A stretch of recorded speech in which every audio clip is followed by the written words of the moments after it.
Hello friends. आज हम शुरू करने जा रहे हैं क्लास 10 एसएसटी का चैप्टर नंबर फर्स्ट। तो देखेंगे आज हम चैप्टर नंबर फर्स्ट में क्या है। हमने कल से स्टार्ट किया हुआ है कि क्लास 9 में चैप्टर नंबर फर्स्ट फ्रांस की क्रांति यानी फ्रेंच रेवोल्यूशन आज हम शुरू करने जा रहे हैं। देखिए क्या शुरू करेंगे। The rise of nationalism in Europe, यानी कि यूरोप में राष्ट्रवाद का उदय। यूरोप में राष्ट्रवाद का उदय। हम लोग देखेंगे इसमें यूरोप में राष्ट्रवाद का उदय किस प्रकार से हुआ और क्या क्या घटनाएं घटी यूरोप में। तो अब इसमें जो सबसे पहला जो एग्जाम पॉइंट ऑफ व्यू से जो क्वेश्चन पूछे जाते हैं तो उसमें आपको थोड़ा सा ही पढ़ना है। जैसे आपको सबसे बड़े पढ़ना है, जैसे आपका इंपॉर्टेंट टॉपिक है फ्रैंकफर्ट संसद। फ्रैंकफर्ट संसद, फिर फ्रांस की क्रांति। फ्रांस की क्रांति के कारण, the causes of French revolution. इसके बाद में पढ़ना है आपको Marianne Germania. Marianne Germania, Marianne Germania के बारे में पढ़ना है। इसके बाद में गैरीबाल्डी, गैरीबाल्डी के बारे में पढ़ना है। फिर हम देखेंगे कि ज्यूसेपे मैत्सिनी, ज्यूसेपे मैत्सिनी, इनके बारे में पढ़ना है हमें। और फिर जर्मनी का एकीकरण, जर्मनी का एकीकरण यानी कि unification of Germany and Italy. Unification of Italy, Italy का एकीकरण। तो इतने टॉपिक हमें मोस्ट इंपॉर्टेंट है। ये इंपॉर्टेंट टॉपिक्स हैं फॉर बोर्ड एग्जाम के लिए कि इनसे हमेशा क्वेश्चन पूछा जाता है। अब जैसे ये हमारा जो जर्मनी का एकीकरण है और इटली का है, ये अल्टरनेट पूछा जाता है कि कभी इन दोनों को दे देगा तो हो सकता है शायद इन दोनों में से कोई एक कंपल्सरी है, यानी कि वो पूछेगा। इसके बाद में ज्यूसेपे मेच्ची, गैरीबाल्डी, मारियानो जर्मेनिया, इन तीनों के बारे में आपको शॉर्ट नोट पूछे जाते हैं। राइट अ शॉर्ट नोट, ठीक है, बोर्ड एग्जाम में। नेक्स्ट टॉपिक जो फ्रांस की क्रांति के प्रमुख कारण है, ये आपका इंपॉर्टेंट टॉपिक है। ये कभी कभी नहीं, ये एवरी ईयर हमेशा हो सकता है, पूछा जा सकता है। फिर फ्रैंकफर्ट संसद, ये फ्रीक्वेंटली पूछा जाने वाला क्वेश्चन है कि कभी कभी इससे पूछ लिया जाता है, ज्यादा नहीं। लेकिन इन सबको हमें बहुत अच्छे से कवर करना है इस चैप्टर के अंदर। तो इस चैप्टर को शुरू करने से पहले देखते हैं, हम लोग सबसे पहले जानेंगे कि फ्रेडरिक सॉरियो के बारे में, कि जो यूरोप का जो एक महान कलाकार था फ्रांस का, तो वो फ्रेडरिक सॉरियो था। तो फ्रेडरिक सॉरियो के बारे में पहले हम जानेंगे। तो देखिए फ्रेडरिक सॉरियो कौन, ये फ्रेडरिक सॉरियो। देखिए फ्रेडरिक सॉरियो क्या था, एक महान कलाकार था। महान कलाकार मतलब पेंटर, पेंटिंग बनाने वाला। तो इसने क्या किया था कि अपने चार चित्रों की एक श्रृंखला बनाई, इसने चार चित्र बनाए थे। जो चार चित्र जो बनाए इसने, तो उसमें इस चैप्टर में सिर्फ एक चित्र के बारे में ही बात की गई, बाकी तीन चित्रों के बारे में नहीं बताया गया। तो उसमें देखिए क्या कह रहा है, जो पहला चित्र इसने बनाया था उसमें क्या इसने दर्शाया कि सभी देशों के लोग, जैसे फ्रांस है, जर्मनी है, ऑस्ट्रिया है, इंग्लैंड है, हंगरी है, आइसलैंड है, तो ये सारे इन देशों के लोग, चाहे औरतें हो, बच्चे हो, बूढ़े हो, जवान, जितने भी सारे महिलाएं पुरुष थे, ये सब क्या लंबी लंबी कतारों में लगकर चले आ रहे हैं। और किसके सामने चले आ रहे हैं, एक देवी की प्रतिमा उसने बनाई। यानी कि जो फ्रांस की क्रांति हुई थी, तो फ्रांस की क्रांति में जो स्वतंत्रता है, स्वतंत्रता को माना गया था एक महिला के रूप में। तो महिला के रूप में इन्होंने माना, तो महिला, एक महिला को इन्होंने बना दिया, एक कल्पना बना दिया। ये एक इमेजिनेशन थी, ये फ्रेडरिक सॉरियो की एक इमेजिनेशन थी। इसने कल्पना मात्र बना दी कि हाँ अगर मातृ देवी की प्रतिमा होगी तो इस तरह से होगी। तो उसने मातृ देवी की प्रतिमा बनाई। उसने एक हाथ में क्या दे दिया, एक मशाल दे दी, दूसरे हाथ में मानवाधिकार दे दिया, यानी कि सभी मनुष्यों को दिए जाने वाले अधिकार, चाहे वो औरत हो, चाहे बच्चे हो, चाहे बूढ़े हो, चाहे कोई भी व्यक्ति हो, उन सबको दिए जाने वाले अधिकार दे दिए। अब सभी देशों के लोग क्या हो रहे हैं, एकत्रित हो रहे हैं, उसकी ओर आगे बढ़ रहे हैं, जिसमें सबसे पहले लाइन में कौन लगा है, सबसे पहले जो लाइन में लगा है वो फ्रांस लगा हुआ है। क्यों? क्योंकि सबसे पहले जो क्रांति की शुरुआत की थी वो किसने की थी, फ्रांस ने ही की थी। फ्रांस की क्रांति जो ऑलरेडी क्लास 9 में आप लोग पढ़ चुके हैं, लेकिन हम उसके कारणों को भी आगे हम पढ़ेंगे। फ्रांस की क्रांति और राष्ट्र का विचार हमारा नेक्स्ट टॉपिक है। तो इसमें हम लोग क्या देखेंगे, फ्रांस की क्रांति के लोग, जो फ्रांस के लोग थे वो सबसे पहले लगे हुए हैं। इसके बाद में क्या है कि जो ऊपर यानी कि मातृ देवी की जो प्रतिमा है उसके ऊपर जो है इसने क्या बना रखा है, जैसे सेंटा क्लॉज बना रखा है या फिर फरिश्ते बना दिए हैं, इस पेंटिंग में बना दिया है। और जैसे ईसा मसीह का चित्र बना है, तो उसने इसलिए बनाया है ताकि ये लोग क्या कर रहे हैं, ये लोग संदेश दे रहे हैं माता देवी की प्रतिमा को कि आप लोग इनको संदेश दो कि अब जो है लड़ाई युद्ध मार कूट लड़ाई दंगा में कुछ भी नहीं रखा है। अब जो है सभी लोग भाईचारे के भाव से रहेंगे।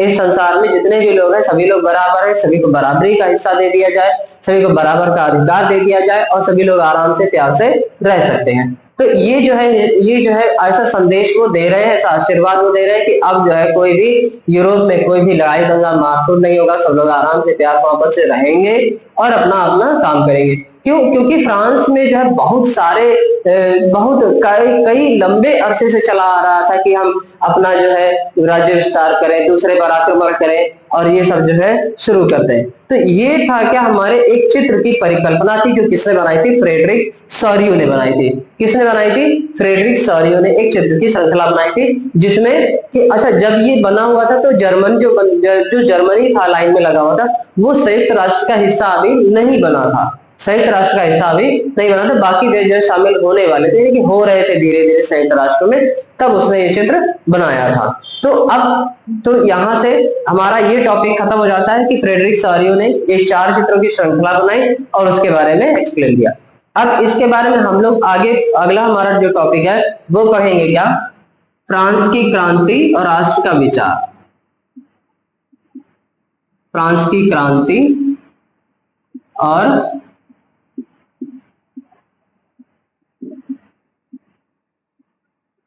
राष्ट्र का विचार। देखिए अब इसमें अगर हम लोग पढ़ें कि फ्रांस की क्रांति, ठीक है, उसके कारण हम देखेंगे यहाँ पे कि फ्रांस की क्रांति के क्या क्या कारण थे, यानी कि causes, main causes of French revolution and the idea of nationalism.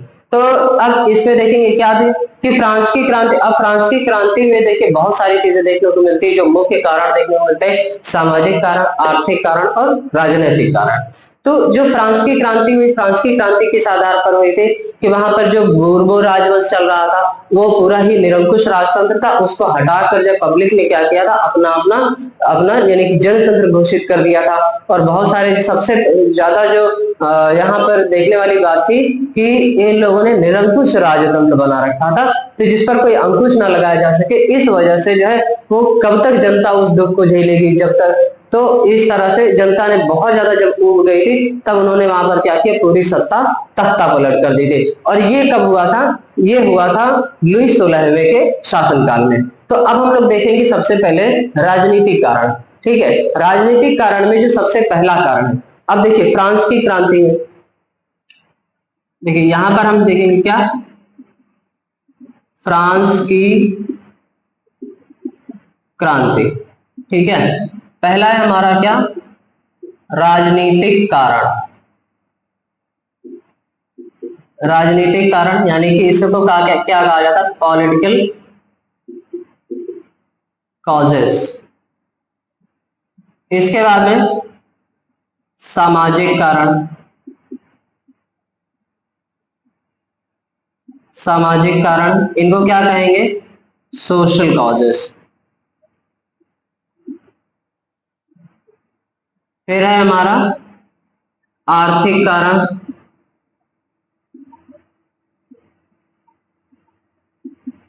इनको क्या कहेंगे, इकोनॉमिकल कॉजेस। Economical causes. तो सबसे पहले हम लोग बात करेंगे क्या, किसके बारे में, राजनीतिक कारण।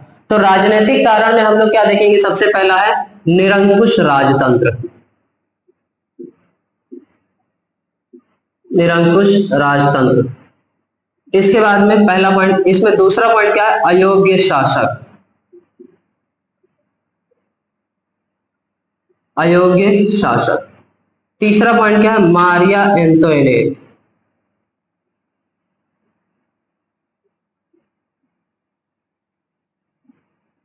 तीसरा कारण क्या है, मारिया एंटोइनेट। तो इन तीनों कारणों को मिलाकर हम देखेंगे क्या, पूरा राजनीतिक कारण की फ्रांस की क्रांति जो हुई थी वो राजनीतिक कारण में यहाँ पर किस कारण हुए थे। तो इतने 3 कारण हम लोग यहाँ पर पढ़ेंगे। तो देखिए जो राजनीतिक कारण है, राजनीतिक कारण में सबसे पहला है निरंकुश शासन। तो अब हम लोग जो वर्ड है इसको डिफाइन करते हैं, निरंकुश। ठीक है, अगर हम इसको देखें क्या, निरंकुश, निरंकुश को अगर हम 2 भागों में तोड़ दें तो क्या बन जाएगा, निर प्लस अंकुश। ठीक है, इसको बोलते हैं नहीं, और इसको बोलते हैं रोक लगाना, रोकना। ठीक है, मतलब जिस पर कोई भी अंकुश नहीं लगा सकते, जिसे कभी भी रोक नहीं सकते, वो क्या कहलाता है, हमारा निरंकुश कहलाता है। ठीक है, तो इसका मतलब क्या है कि यहाँ पर क्या था, निरंकुश राजतंत्र में, निरंकुश राजतंत्र में क्या कह रहा है कि जो वहां पर बूर्बो राजवंश था।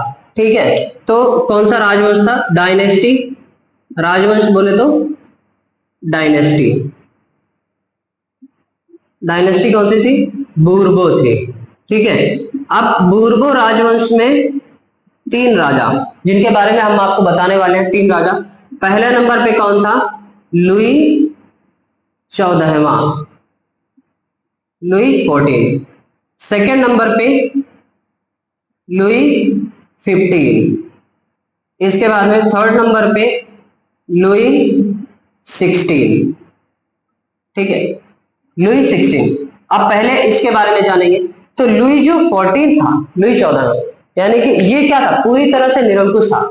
इसके मन में क्या था कि जो कुछ भी है वो हम हैं, जो कुछ भी है वो हम हैं, हमारे अलावा और कोई कुछ भी नहीं है। हम पूरे अपने जैसे, अब इसका मानना यह था कि अगर फ्रांस हमारा इतना बड़ा क्षेत्र है तो हमारा फ्रांस इतना बड़ा क्षेत्र होना चाहिए, ये इनका मानना था। तो अपने भी जितने भी पड़ोसी देश थे उनको सबको ये हराने पे लगा हुआ था, उनको हराने पे लगा हुआ था, युद्ध कर लेता था, बहुत बड़ी इसने सेना इकट्ठा कर रखी थी। तो इस तरह से इसे क्या कहे, ये पूरी तरह से निरंकुश था, इसको कोई भी रोक नहीं सकता था, यानी कि अपना कानून ही ये चलाता था, दूसरे का कोई भी कानून नहीं मानता था, किसी जनता को भगवान की तरह समझता था और कुछ भी नहीं था।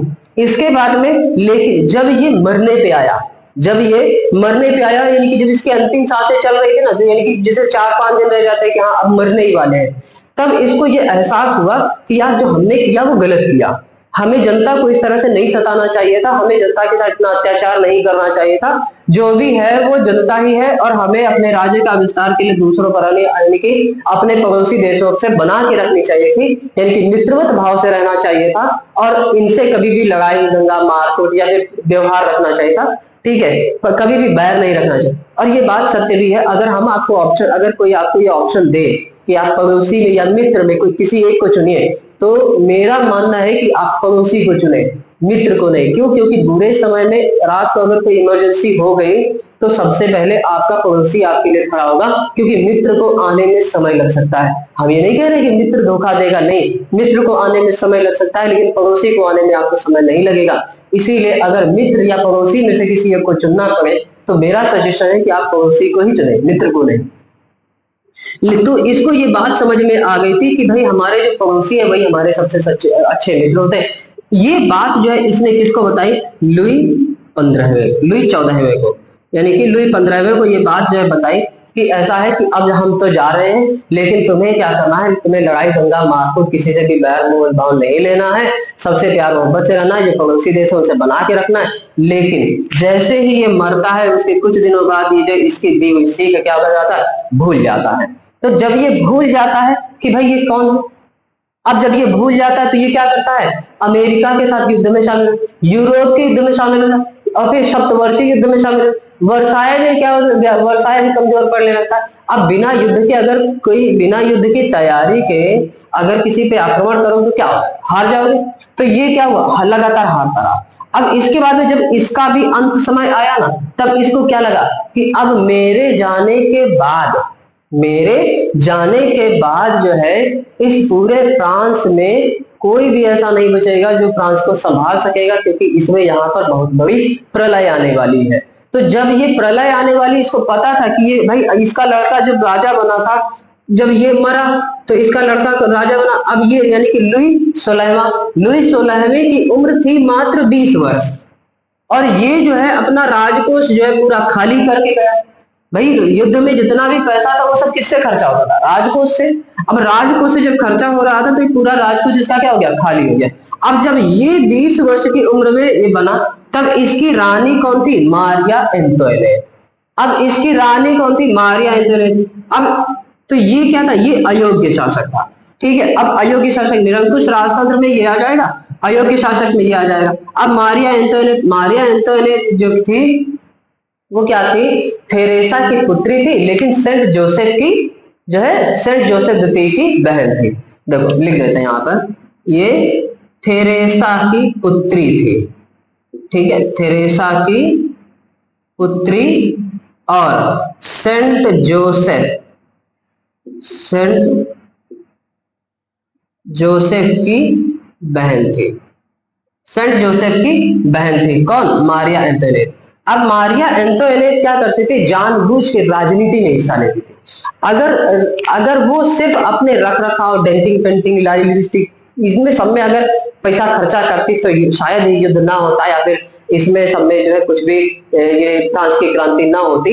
लेकिन इसने जो है इसमें पॉलिटिकल जो है इश्यू लेना शुरू कर दिया था, नहीं पॉलिटिकल इसने पार्टिसिपेट करना शुरू कर दिया। जो भी काम ये करता था लुई 16वां, उसमें उसके हर काम ये कौन डालते थे? ये। अब ये क्या करते थे? अपने चापलूसों को, जितने भी इसके चापलूस थे, उनका काम करने के लिए राजा से हर बात कह देती थी, कि राजा से हर बात जो है मनवा लेती थी कि इनका काम करो। तो अब जो है इसमें विशेषाधिकार होते, जैसे सामंत थे, पादरी वर्ग थे। अब इनको तो कोई टैक्स देना नहीं होता था। अब जब टैक्स देना नहीं होता था तो ये राजकोष क्या हो रहा है? ये पूरा पूरा राजकोष खाली कर रही थी। इसको गरीब जनता के बारे में कुछ भी जो है नहीं मालूम था कि जनता हमारी कैसे टैक्स दे रही है, कैसे रह रही है, इससे कोई मतलब नहीं था। और सेम इसकी भी यही कंडीशन थी, यानी कि लुई 16वें की भी यही कंडीशन थी। इसको भी जनता के बारे में कुछ भी नहीं मालूम था। ये अच्छा, इसके पास जितने भी योग्य जैसे सामंत थे, मंत्री थे वो इसको अगर कोई भी सलाह देते तो ये क्या कर देता? उसको बर्खास्त कर देता था। और ये जो है ये मनोरंजन लेता था। जैसे खिड़की होती है ना राजमहल की, तो राजमहल की खिड़की से देखता था, अरे वो जा रहा है, वो शिकार खेल रहा है, तो वो उसी में ही मस्त रहता था। शिकार खेल रहा है, कितने अच्छे अच्छे बादल हैं, फूल खिले। अरे यार बकलोल, ये क्या? ये भाई तुमको राज संभालने के लिए दिया गया है कि तुमको यहाँ पे शिकार देखने के लिए दिया गया है? ये ठीक है। तो जब ये नहीं कर पाया तो अब इसने क्या किया? इसने पॉलिटिकल, अब इसने एक बार कहा कि जब जनता जो है भूख से मर रही थी, उसको रोटी नहीं मिल रही थी, तो ये बकलोल क्या कहती है? ये पगली, ये पगलापन इसका इतना है कि ये कहती है कि यह है अगर जनता को रोटी नहीं मिल रही तो केक खाए। अरे गधई, इसको मालूम है नहीं है कि रोटी सस्ती पड़ती है कि केक महंगा पड़ता है?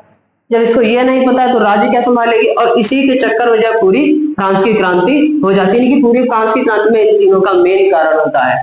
ठीक है, चलिए तो आज के लिए हम इतना ही काफी रखते हैं। बाकी नेक्स्ट वीडियो में हम आपको बताएंगे कि सामाजिक कारण क्या थे और आर्थिक कारण क्या थे। वीडियो अच्छी लगी हो तो आपको जो है लाइक करें, शेयर करें, चैनल को सब्सक्राइब करें। धन्यवाद।